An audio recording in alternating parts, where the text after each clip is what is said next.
What's up, everyone? Welcome back to another episode of the Heel Hookers podcast, episode 103. Let's go.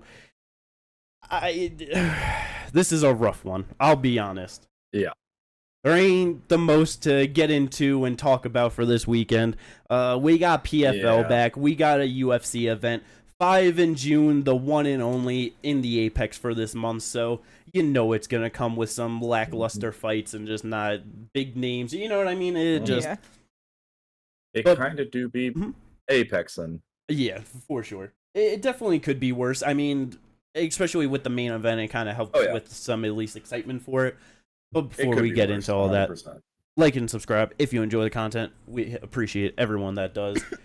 But before we get into all the UFC fun, we're going to talk about PFL. PFL 4 2024, heavyweights and flyweights.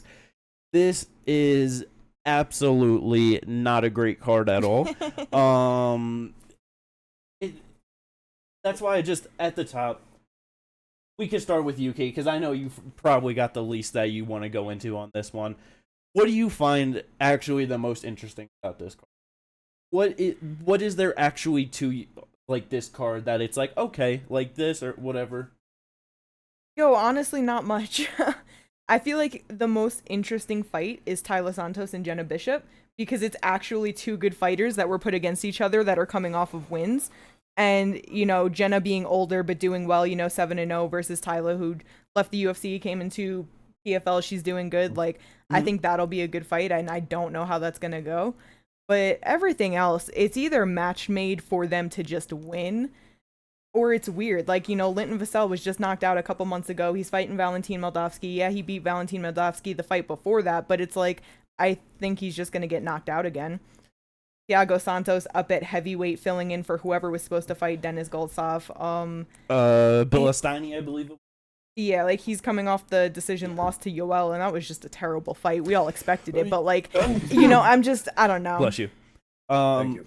I mean, yeah, we did. It's so funny how many people didn't expect that to be a bad fight. I don't know why they thought this was 2014 and that this would be a good fight, but... Yeah. I know, if it was a decade ago, that fight would have been amazing. Yeah, it was so easy to see that being bad from miles away. But yeah, you touched on it. With the main event, Valentin Moldavsky, Linton Vassell, that was basically like my biggest thing about this fight. It's like, what's gonna matter more? Linton Vassell got an easy win over him the last time. It was I believe March of 2023, and then has a year layoff, gets knocked out 2 months ago or finished, and it's like, you just got finished. Valentin's coming off a couple good wins now, so it's just which is gonna play more into their favor, I just feel like it has to be the fact that Linton Vassell got finished just 2 months ago. He's 41 years old. That's what I was going to say. Bro is 41 years old and got finished literally 2 months. Like, that... It's like, he's clearly one of those guys, like, especially at heavyweight, some people can, like, extend, like, the best parts of their career into their 40s, you know what I mean? Seemingly, he's, like, someone that has been doing that, but it's like... There's only so much you can do. Like, yeah, that was his first loss in 5 fights. He was on a 5-fight winning streak. That's great, but yeah, it's one of those things. He was off for a year. He came back. He's 40 years old now. Like, I don't know. I just don't see this going well for him. It's not that exciting because of it. It's funny. I actually didn't realize that with him when he beat him the last time, that was actually a rematch. So this is a trilogy. What? That's just even funnier because it's like they literally did that with Liz Carmouche and fucking Velasquez in the last one. It's just like, Why are we just going? I mean, I guess this one makes a bit more sense because it's 1-1 where Liz was 2-0 against her. And probably just the lack of people they actually have to put brackets. And look at all the amount of people who pulled out. No, yeah. Like, but that's also why it makes it like less interesting because all the people that pulled out, all the people filling in short notice, just random shit. It's I don't know. For sure. No, because I'll be honest. Damn near zero interest in this card. Like, nothing's really like. I'm sure we'll get good finishes though. Like I'm sure it'll be fun to watch, but it's just in terms of actual interest. Like like, how's this gonna go? Like I feel like I can pretty much tell how most of it's gonna go. No, this is one of those ones where it's like, I feel like I could make a the 11-leg parlay and pretty much hit everything without too much thought. The one that I feel like is gonna be the wild card factor, just how it plays out, is gonna be Dennis Goltsov and Thiago Santos. Yeah. How bad is Thiago gonna look at heavyweight? Like, he did not look good the last time around. What was a fucking year ago at this point against Rob Wilkinson, I believe. Yeah, it was a fucking well fight. Yeah, we just mentioned that was at heavyweight? No, that was 205. Oh, okay. Yeah. Sorry, I thought you were saying last time at heavyweight. Sorry, I just thought at heavyweight. Kind of forgot about that for a sec.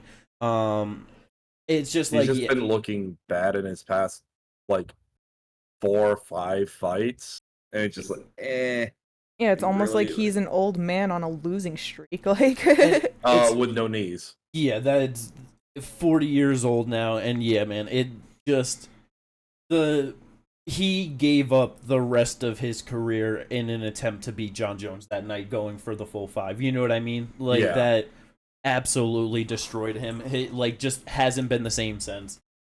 So nope. I'm not expecting shit from Thiago really at 265 pounds. It's just what is he even gonna weigh in at? Is he gonna weigh in 230s? Is he gonna weigh in 250s? Well, this is saying his last win was 241, so I'm assuming they already. Yeah, it's tomorrow. So it's tomorrow. And Dennis at 243. He's weighing it. Okay. So that's not the worst, but it's just how is he gonna look? But that's also telling me, damn, was he gonna be fighting in the 205 tournament or something, or what was he gonna do? Because if he was ever planning on fighting at 205, damn, a cut from 241 to 205. He is a big motherfucker. I wouldn't that. It wouldn't surprise me, but fuck. I don't know how short notice he took this, so it's nah, that's the thing. Most, who knows what he's walking around at, especially at 2020. You know what I mean? No, yeah, exactly. But yeah, and then the only other than that, it's like you brought up, Taira versus Jenna Bishop. With how they made the female 125 pounds, it is so clear because Liz was the only one that got the decision win, so she is in 4th place out of the top people. Yeah. Dakota, I believe, is number 1 with the fastest, but she's probably gonna get another easy finish. They gave Liz Carmouche Kana Watanabe, who it's another rematch for Liz Carmouche. She finished her 35 seconds into the first round. Standing TKO, yeah. Yeah. They are, and then with Taira and Jenna fighting, that's probably gonna go all 3 rounds because that's just gonna be a tough fight for both of them. So the winner of that is easily going to end up behind Liz Carmouche or whatever, you know what I mean? And then it's whoever loses is only going to guarantee to have the 1 win.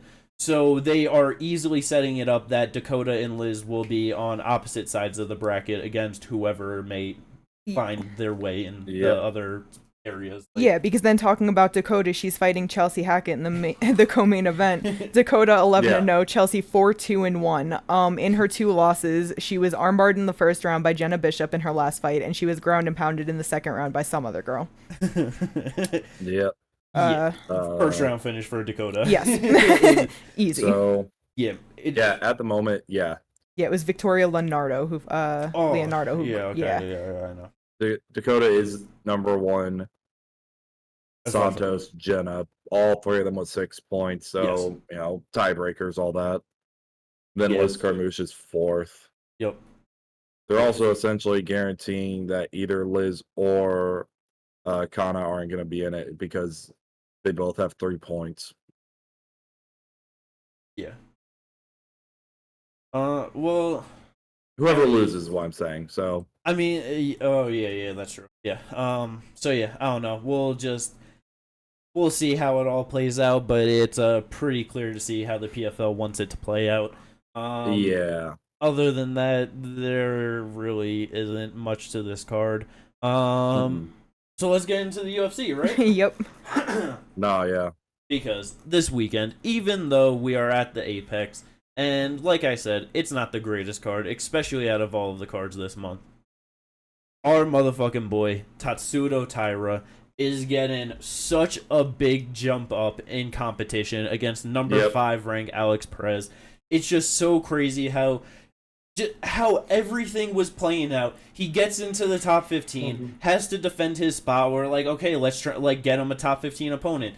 Then he finally ends up, like, you know, he's gonna fight Tim Elliott, so we're like, cool, he finally got that. Pulls out, then has to fight Joshua Van, and we're just like, fuck, like, he's not even gonna get to, like, get a chance against a ranked guy. And then they're just like, fuck it, let's just go switching it all up. You get a main event spot now against, number 5 ranked Alex Perez. Yeah, it's so crazy. Yeah, they legit 5-0. It's like they took the Etch-a-Sketch and was like, nah. Yep. No, seriously. Redo the whole thing. Because that's the one thing about it is, like, Taira's so good, but he's young, and he's 5-0 in the UFC, looking amazing, but he's never fought a ranked guy. Now he's gonna go fight number 5 Alex Perez. Yeah. No, I know Alex hasn't been on the greatest streak, but it's like he got his win back. He beat Nicolau not too long ago. That was fucking beautiful. Like, no, yeah, and it's like for like even though he lost to Muhammad Mokaev right before that, it's like for all the hype and everything, all the build behind him looking great against just a certain level of competition, he made it look very different once he fought him, you know. So it's for Taira to never even have like fighting Tim Elliott or whatever, you know. It's like it is just such a big level, and the two things that I'm most worried about for Taira in this one is one, the extension and just how everything has been playing out. It's like he is a young guy coming up, like I said, just the toughest competition now. But from Tim Elliott to Joshua Van to now Alex Perez settling in on 5 rounds, this is your first 5-round fight. Just all the different changes in opponents and the style changes of having to prepare for. Who knows, like, when he was just gonna peak and just how everything has affected him. There is so much in how his camp has changed to end up in this spot. That is such a big ask for a 24-year-old kid coming in. You know what I mean? That's hard for the fucking most, like, just vets, you know what I mean? I've been saying it since it was booked, is like, I really hope that with all the odds against him that he can still get it done, because not only is it being the biggest jump up, but it's like, bro, this is his 3rd opponent in the span of 1 month that it all got booked. And even down to, like, how much did you have to extend your camp for it? Because you were originally supposed to fight May 18th. And then June 1st, and now June 15th. It's like, how much longer did you do it? Like, so many people say that if like fights getting extended or whatever, and just having to go into that camp for even longer, that's all it takes to burn you out. So, like, I just hope that he's good and that he can look good in it, because, like you said, big ask. Yeah, and no, 100%. I do think though that this is one of those things where, like, looking at like how Mokaev fought Perez, I am, like, more hopeful in the way that Taira can fight, because Taira is, I think, a lot more fluid with his striking, going into grappling, going into takedowns, and all that. So I think he's going to have not, like, an easy time, but a slightly easier time potentially getting the takedowns, just because Mokaev is literally dropped down into a power double every single time, especially in that fight. So I feel like this is going to be a very fun fight. Like, and I just feel like Taira can do it. It's just because even with his striking, like I've been saying it, that I think he is overall better than Mokaev.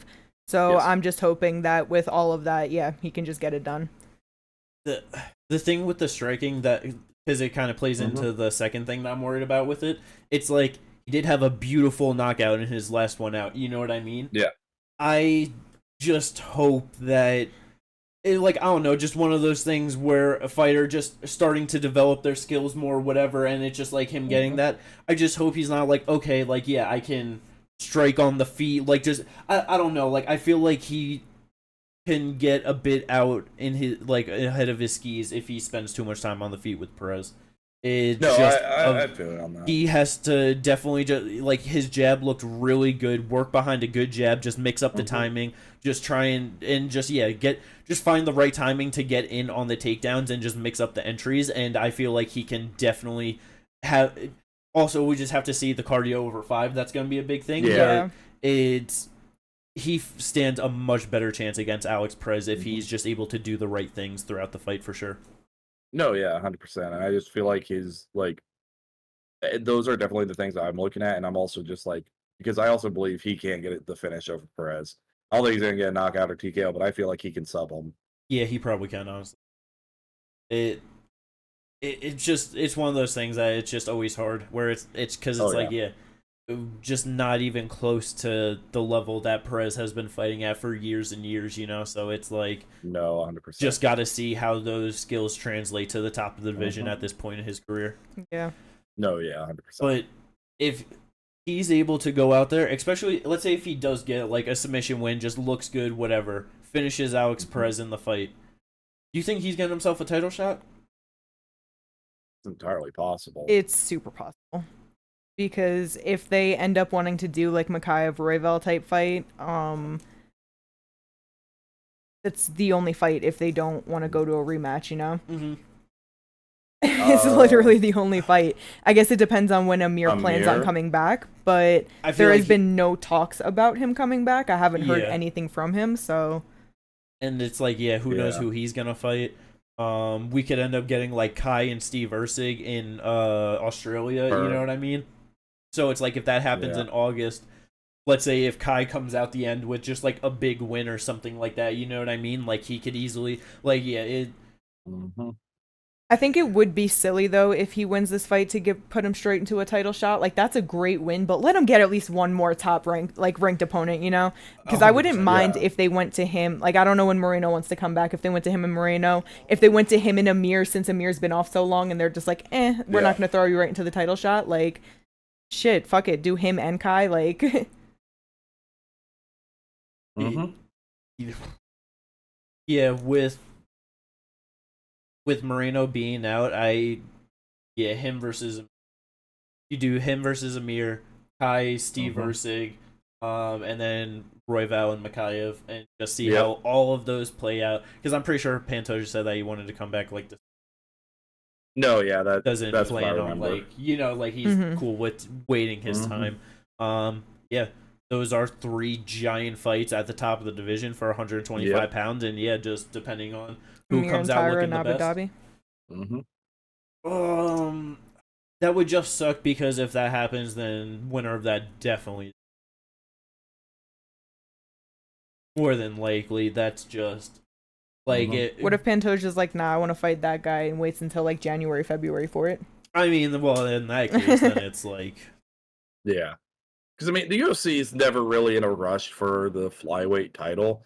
Most of the time, it's a co-main event to a bigger title fight. Yeah. So it's not like this is like it'd be the biggest deal for him to sit out until January, February if they thought it would be a bigger if they thought it had more hype than any of the other prospects for the title. Because it's like January is the place that they have gone to Brazil pay-per-views before, so they could easily do that. If they have Poatan end up fighting like before the MSG card, and then he doesn't headline that, he could easily end up headlining like a Brazil card in January. So things could definitely line up for that for sure. But 125, it's a great division. It's I'm so excited. I cannot wait to see how this plays out. Let's go. Hopefully Tatsuro Taira remains undefeated. Yes, sir. The co-main event, though, I just feel bad for Antonio Tricali. Make your UFC debut against Ikram Aliskerov. That's just fucked. I was about to say, this is up there with like having to debut against fucking Tony Ferguson or Khabib. I mean, like, Ikram definitely hasn't proven himself like that for sure. You know No. But yet. Yeah. But I mean, you know what I mean? Because Tony wasn't that proven when that happened either. Well, in terms of the UFC, I'm pretty sure when that happened, he was like 3-1. What I figured you were talking about Lando Venata, when he took on him in his debut. Maybe I'm sure that was into his win streak. Sure. I'm pretty sure he was like top 5 ranked at that time or something, actually. But yeah, either way though, I get your point. It's just such a tough ask of a 12-3 fighter making their UFC debut. Yeah, against 15-1 Ikram. His only loss on his record was against Khamzat Chimaev and Brave. defends all the takedowns, and then just gets blasted with an uppercut to knock him out in the first round. Yep. It's just one of those things, you know. It happens to the best of them sometimes. Yeah. But this dude's gonna fuck up so many people, and I feel like especially in the top 15. And it just sucks that he can't get a top 15 fight. He's literally been booked to fight, allegedly, Paulo, Nasruddin Imavov, Anthony Hernandez, and Andre Muniz. Which Andre Muniz, I think, was out of the rankings at that point. But I think he had just gotten bumped out, but exactly, still up there. Fighting Antonio Tricoli. It's like, it sucks for him because he can't move up. He'll look great, but that is poor Tricoli. Yeah. It's like, it makes sense. All right, his, UFC debut, Phil Hawes. Makes perfect sense. Great. Yep. Next fight was supposed to be Costa versus Imavov. Huge jump. Gets Warley Alves. Then he's supposed to fight Hernandez Muniz. All right, these make perfect sense. Gets a UFC debutante. Yep. So very nice. $50,000 performance bonus for Ikram. Yep. More likely. Let's go. This featured bout is not worth talking about. Lucas Almeida, Timmy Kuamba. Neither of them have a winning record in the UFC. Featured bout UFC Apex sounds very Apex. Yeah. I don't know why it's here. Neither do I, because even the next bout right underneath it is way more deserving of a featured bout. Miles Johns versus Douglas Silva de Andrade. I'm actually very excited for that one. I remember just watching Miles Johns come in off of the Contender Series. I think that was like fucking 7 years ago or some shit at this point. Okay, not that long ago. 5 years ago. It was 2019. But 2 losses in the UFC, Mario Bautista, John Castaneda. Not the worst. He's got some good wins in there, just coming off the win over Cody Gibson. This is definitely a very tough test for him, but it's just one of those things where guy coming up in his career, you have a very good, solid fighter, but an aging fighter, 38-year-old Douglas Silva de Andrade. So just see if he's able to get it done against him. And that's an aged fighter, brother. 38 at 135. Yeah, but it's certain people though. You know what I mean? Beat Cody Stamen in his last fight. Yeah, I know. Like it's funny. Like he's won 3 of his last 4 with his only lost a decision over against Said Nurmagomedov. Like that's not bad for 30. Yeah. You know what I mean? It's still funny though. It's great. Got to win over Cheeto Vera. And then promptly lost to Piotr Jan. It happens. But then he beat the GOAT in Henan Barrow, right? After he lost like 6 in a row. The Henan Barrow, who was on okay. 1, 2, 3, 4 fight losing streak already. It's okay. But that should be a good fight. I'm definitely excited for that at 105 pounds. Also on the main card, Asu Almabayev versus Jose Johnson. Another fight at 125 pounds. We got so many fights that matter at 125 pounds on the PFL side and UFC. Take it away, Ginger. Can we just talk about how Jose Johnson is 6 feet tall at 125? Yep. He's also got a 16-8 record, and he's about to get subbed by Asu Almabayev. It's just like, bro, why? I didn't realize that. That's pretty crazy. Bro. Asu is 5'4". He's still gonna sub him. This is gonna be incredible. 65-inch reach. 65 inch. Oh, hell yeah! I cannot wait to see them standing across from each other from the octagon. 6 that is feet for tall, 71.5-inch reach. Which actually, his reach is a little short for 6 feet. Like half an inch short, but yeah, that's insane. Should be a good one though. Definitely excited.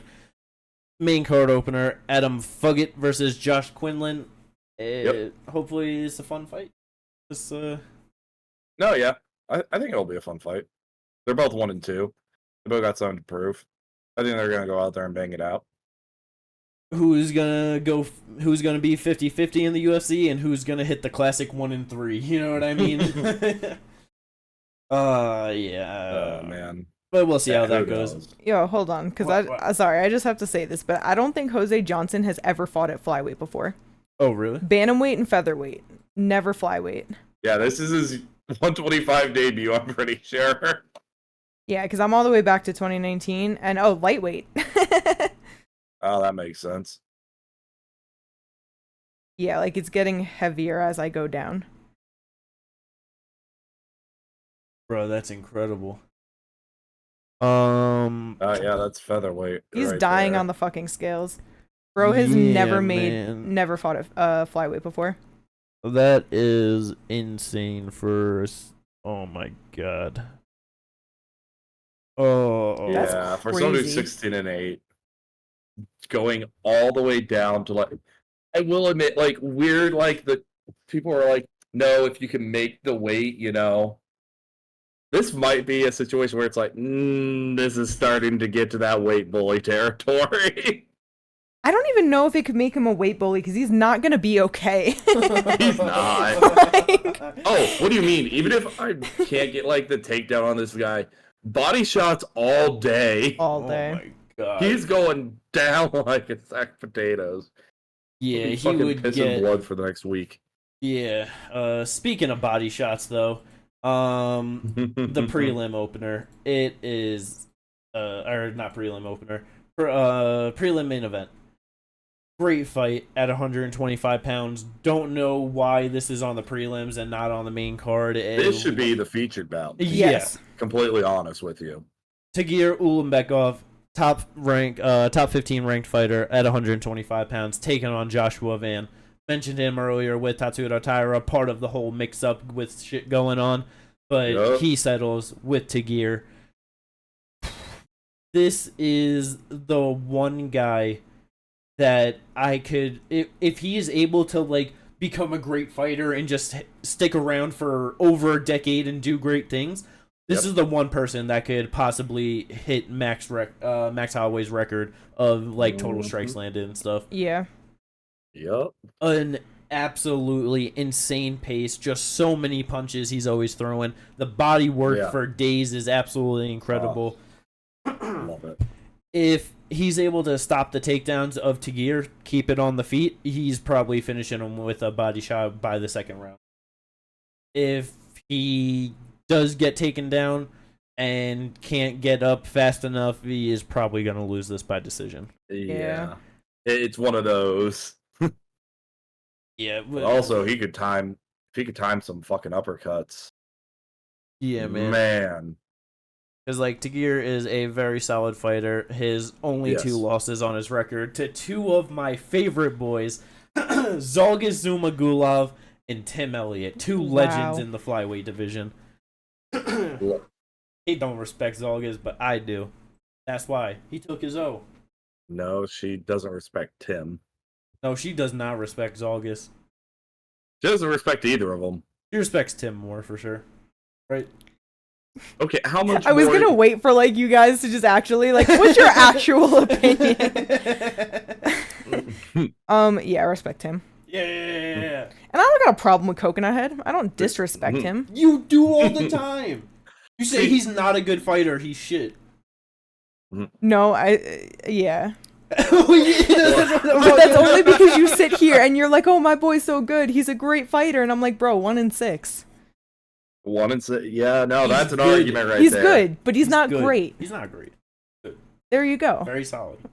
I mean, 1-6, is he really good? Well, he made it to the highest level, you know? So, like, when you look at it at the broad, you know... He's a very good fighter. Like, the whole scheme of things. He lost his last 3 in the UFC by split decision. He got robbed on every single one of them. They just didn't want him to win. He's 1-6 technically. Anyway, on the book. move on. He could have easily been 4-3. All right, that's all I'm saying. Look, he lost to Manel Kopp in the first round. So what? Tagir Ulanbekov. Yeah, man, this is just a very good fight. I'm excited for it. I really hope Joshua Van can get a very nice win here. We see him in the ranking top 15. Next 125 pound fight. Let's go, my fucking boy, the Brick, Jimmy Flick. He's looking for a fantastic sub tonight, and then he's gonna fight Tim Elliott, and then he's getting a title shot, right? Yeah, I don't know about No. all that, What? but I don't even know about the first part of that. What? You don't think he's gonna beat Nate Maness with a spectacular submission? I think Nate Maness is gonna knock him out. That's fucking crazy. What would ever make you think that he's gonna get knocked out by him? Because Nate Maness is good, or he gets subbed by Nate Maness. Nate Maness is getting the finish. Of his 7 losses, he only lost by KO TKO 6 times.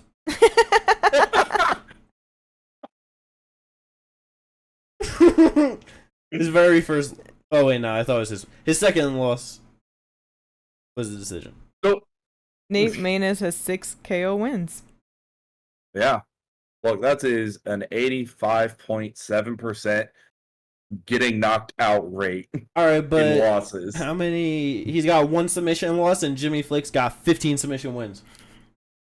So there you go. Those are the numbers I would like to bring. I would like to bring to the table 4-2 versus 2-2. I would like to bring to the table that Jimmy Flick has not had those 2 extra opportunities. He's got a point. Motherfucker. Okay, again, moving on. I would like to bring to the table that his only losses are to Umar Nurmagomedov and to Gear Ulanbekov. Well, scrubs. They Really, can't who was grip him Jimmy like Flick? the brick. Who did Flick lose to? Irrelevant. Energy Charles Johnson. A great fighter. What the fuck? What? Both KO TKOs. I rest my case, Your Honor. Nate Maness by KO TKO in the second round. First round.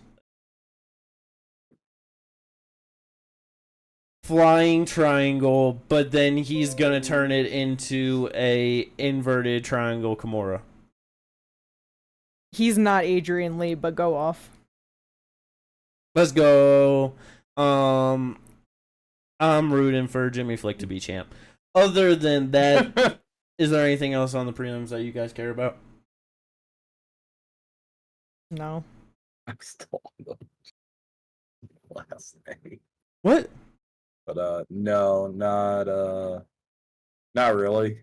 All right, I'm looking moving up. on. I saw that. I don't know who threw it in there. I guess Ginger did. I figured. Tough review. We had that yesterday. I totally forgot about that. Not as good of a episode as the first episode. But Valentina's boy got knocked out. Yeah, but before that, it got us so bad. They started off this shit like fight day, and we were like, what the fuck is going on? I guess we're getting 2 fights, or there's going to be a whole bunch of drama, and there's like, nah, you got herpes, can't fight, bro. Bait and switch. Cold sore. In the family. In the yes, but that doesn't mean they're the same. You could have different kinds of herpes, that's all. Not all the same. Don't be ignorant and think that it's just one thing. Be big brain. I'm not.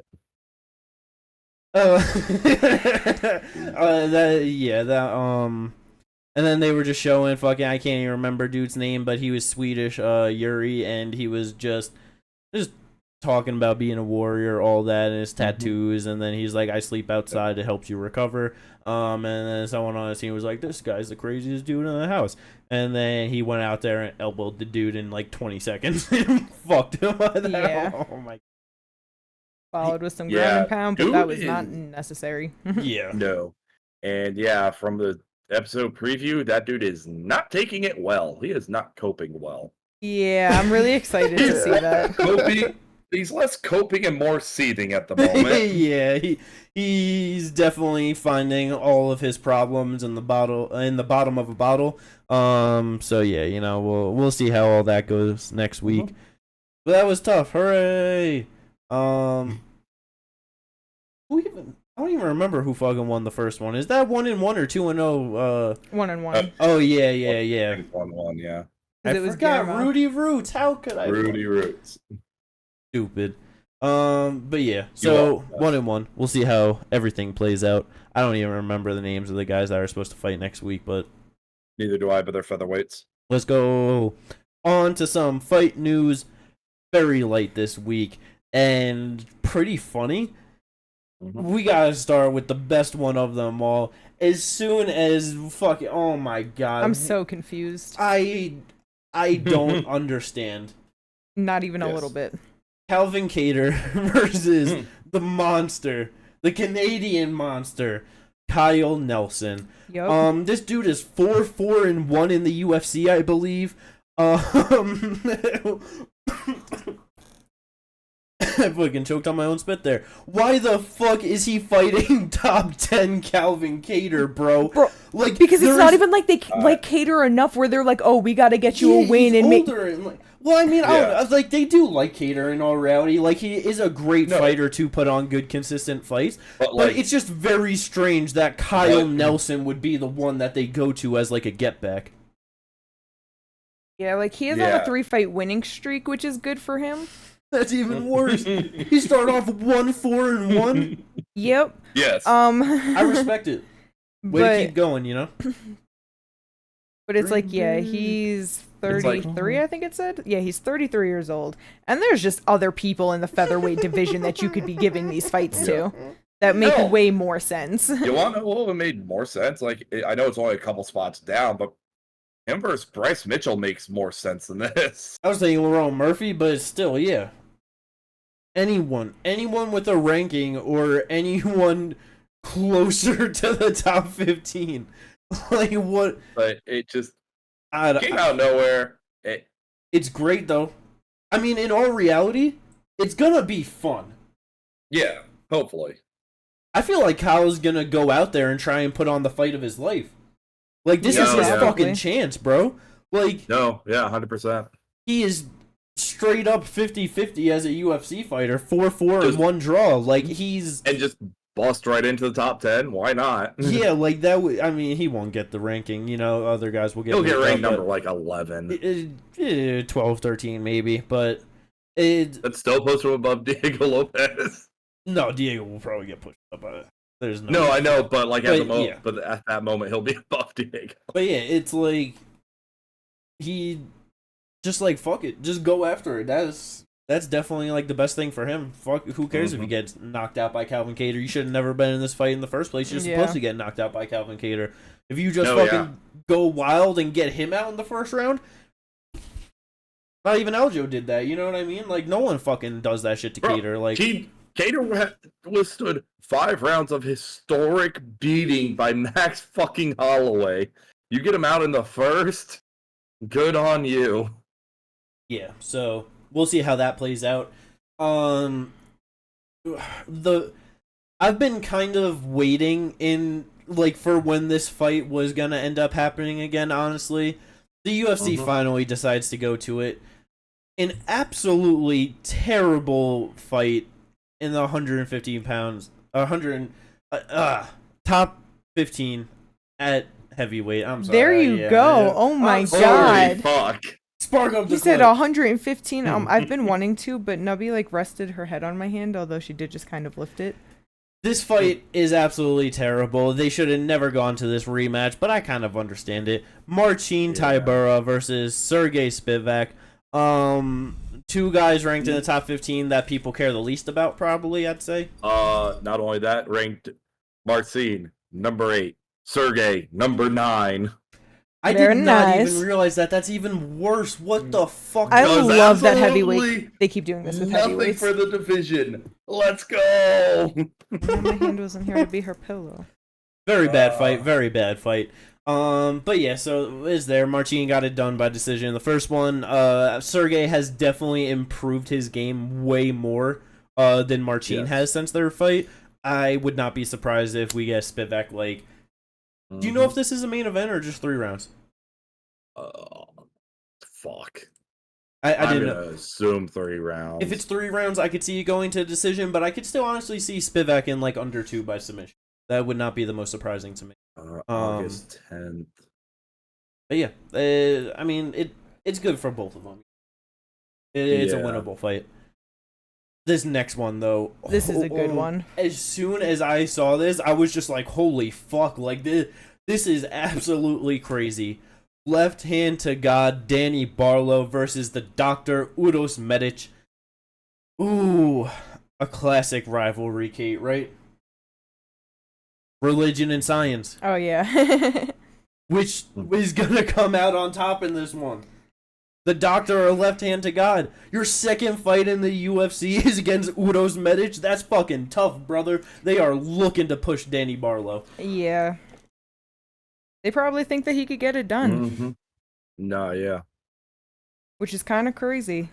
I hope he can get it done. I'm just not sure. Like, it's a really tough test, but it's a good fucking fight. Do you have Medic's record up? Yeah, he is 10-2. His 2 losses are KO, TKO? No, both of them are subs. He got okay. RNC'd first round by Jalen Turner and the neck crank by Miktabek Orobai. Oh, okay. I knew that he was finished. I thought they were both KO, TKO.